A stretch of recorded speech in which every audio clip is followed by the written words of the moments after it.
पुण्यातील स्वारगेट घटनेनंतर सरकार सतर्क झालंय। महिला प्रवाशांच्या सुरक्षेबाबत मंत्रालयात बैठकीचं आयोजन करण्यात आलंय। उद्या सकाळी 12:30 वाजता बैठकीला सुरुवात होईल।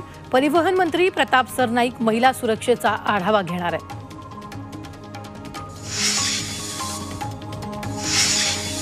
शिवसेना पक्ष आणि चिन्हासंदर्भात उद्या सुनावणी पार पडणार आहे। पक्ष चिन्हाबाबत उद्या सुप्रीम कोर्टात सुनावणी होणार आहे। सुप्रीम कोर्टातील सुनावणीकडे सर्वांचं लक्ष लागलंय। केंद्रीय निवडणूक आयोगानं एकनाथ शिंदेंना शिवसेना पक्षाचं नाव आणि चिन्ह दिलं होतं। या निर्णयाविरोधात शिवसेना उद्धव ठाकरे पक्षानं सुप्रीम कोर्टात याचिका दाखल केली। यावरील अनेक सुनावण्या पुढे ढकलण्यात आलेल्या होत्या।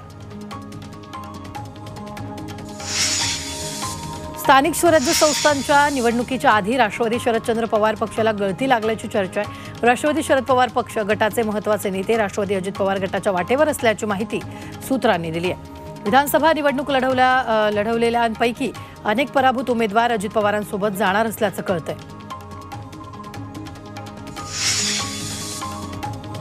शिवसेना ठाकरे पक्षाचे आमदार महेश सावंत यांच्या आमदारकीला आव्हान देण्यात आले। महेश सावंतांनी निवडणूक प्रतिज्ञापत्रात गुन्ह्यांची माहिती लपवल्याचा आरोप करत सदा सरवणकरांनी हायकोर्टात याचिका दाखल केली आहे। 28 फेब्रुवारीला हायकोर्टात सुनावणी होणार आहे। भाजपतर्फे पक्षाचा विस्तार आणि वाढीसाठी जोरदार हालचाली सुरू आहेत। मुंबईतील भाजपा महाराष्ट्र प्रदेश कार्यालयात संजय निकम आणि पोपटराव पाटील यांच्या नेतृत्वाखाली मंगळवारी माथाडी कामगार युनियनच्या तब्बल 29,000 माथाडी कामगारांनी भाजपमध्ये प्रवेश केला। हा पक्षप्रवेश भाजप प्रदेशाध्यक्ष आणि महसूल मंत्री चंद्रशेखर बावनकुळे, भाजपचे कार्यकारी अध्यक्ष रवींद्र चव्हाण यांच्या प्रमुख उपस्थितीत पार पडला।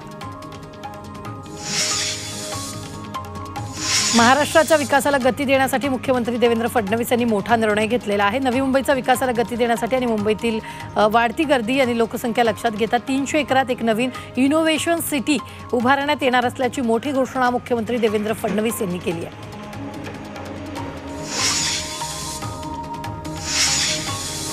म्हाडाच्या मुंबई मंडळाच्या वांद्रे पूर्व येथील गांधीनगर अभिन्यासातील रखडलेल्या 18 इमारतींचा पुनर्विकास आता लवकरच मार्गी लागणार आहे। या इमारतींचा पुनर्विकास समूह पुनर्विकासाच्या माध्यमातून होणार असून यासाठीचा प्रस्ताव नुकताच गांधीनगरमधील सोसायट्यांकडून मुंबई मंडळाला सादर करण्यात आला।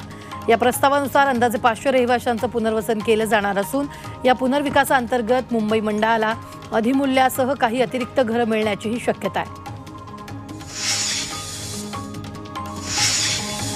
मुंबईतील रवींद्र नाट्य मंदिराच्या नूतनीकरणाचं काम अखेर पूर्ण झालंय।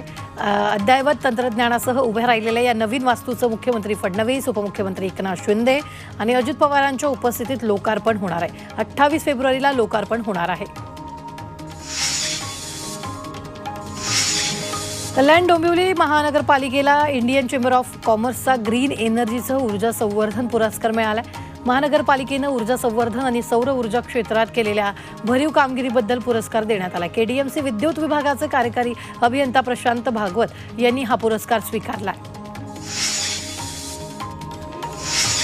एनआरआय कोट्यातील प्रवेश प्रक्रियेत अनियमितता असल्याची टीका होते। राज्य सरकारचं या प्रवेश प्रक्रियेवर नियंत्रण नाही अशी अवस्था आहे। त्यामुळे एनआरआय मुलामुलींसाठी असलेल्या कोट्यातून प्रवेशाची पद्धत बदलली जाणार आहे। त्यामुळे उणिवा दूर करण्याबरोबरच अधिकाऱ्यांच्या मनमानीलाही चाप बसणार आहे।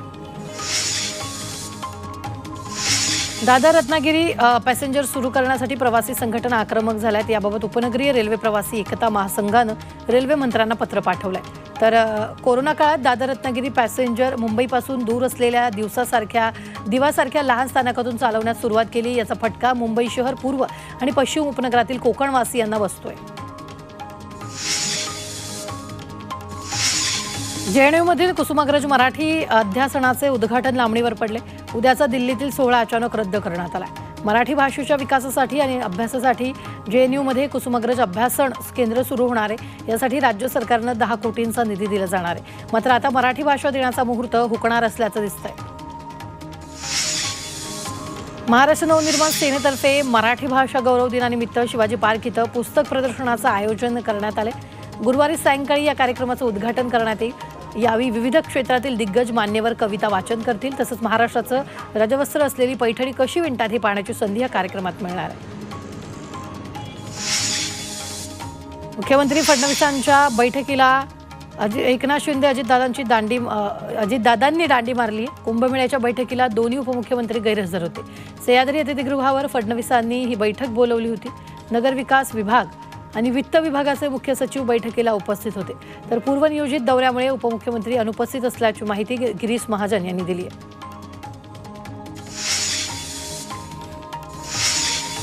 कल्याणमधील गिरनार सोसायटीत पाण्याच्या टाकीजवळ 5 फूट लांब कोब्रा नाग आढळून आलाय। महाशिवरात्रीच्या दिवशी कोब्रा नाग आढळल्यानं रहिवाशी भयभीत झाले। यावेळी सर्पमित्रानं घटनास्थळी तात्काळ दाखल होऊन कोब्रा नागाला निसर्गाच्या सानिध्यात सोडलाय। मुंबई विमानतळावरून 73 लाखाचा गांजा जप्त करण्यात आला। चॉकलेटच्या बॉक्समधून गांजाची तस्करी सुरू होती।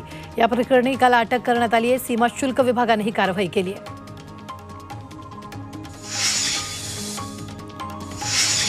मित्राच्या मुलीसह तिच्या 2 मैत्रिणींवर बलात्कार करणाऱ्या आरोपीला विरार पोलिसांनी अटक केली आहे। गुजरातमधील सुरतमधून त्याला ताब्यात घेण्यात आले। संबंधित आरोपीला 5 दिवसांची पोलीस कोठडी सुनावण्यात आली आहे। पालघर जिल्हाधिकारी कार्यालय परिसरात कुजलेल्या अवस्थेत मृतदेह आढळल्यानं एकच खळबळ उडाली आहे। विक्रमगड तालुक्यातील भोपोली गावातील हा मृतदेह असल्याची माहिती आहे। गेल्या 3 ते 4 दिवसांपासून ते बेपत्ता असल्याची तक्रार पोलिसात देण्यात आली। गेन बिटकॉइन घोटाळ्याप्रकरणी सीबीआयने छापेमारी केली आहे। सीबीआयकडून देशभरात 60 ठिकाणी छापे टाकण्यात आले। राज्यात नांदेड, पुण्यासह कोल्हापुरात छापेमारी करण्यात आली। बिटकॉइनमध्ये गुंतवणूक केल्यास महिन्याला 10% परताव्याचा आमिष दाखवत गैरव्यवहार सुरू होता।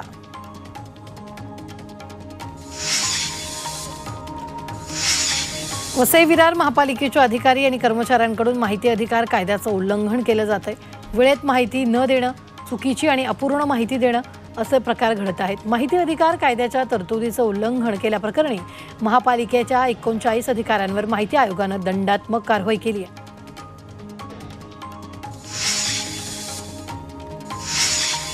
MMRDAच्या वरिष्ठ अधिकाऱ्यांनी फ्रान्सच्या सिस्टर कंपनीची लाच मागितल्याचं प्रकरण राज्य सरकारनं गांभीर्यानं घेतलं।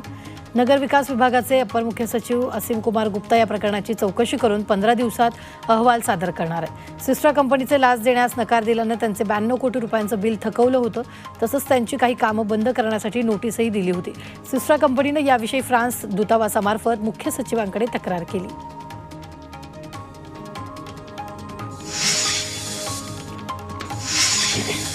कल्याणमधील 13 वर्ष जुन्या एका बेकायदा इमारतीवर हातोडा चालवण्यात आलाय।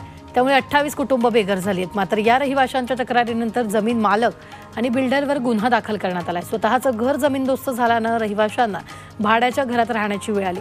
तसंच घरांचं लोनही भरावं लागतंय। कल्याणमधील सिद्धेश्वर 5वा मैल मंदिरात भाविकांची मोठी गर्दी झाली आहे। महाशिवरात्री निमित्तानं या ठिकाणी मोठी जत्रा भरवण्यात येते। तसंच या ठिकाणी 7 दिवस हरिनाम सप्ताहाचं आयोजन करतात। ठाण्यातील कोपिनेश्वर महादेवाच्या मंदिरात महाशिवरात्रीनिमित्त भाविकांची मोठी गर्दी झाली होती। तसंच VIP आणि राजकीय नेत्यांकरिता ही वेगळी रांग तयार करण्यात आली। या मंदिरात खबरदारी म्हणून अनेक CCTV मंदिर प्रशासनाने लावलेले आहेत।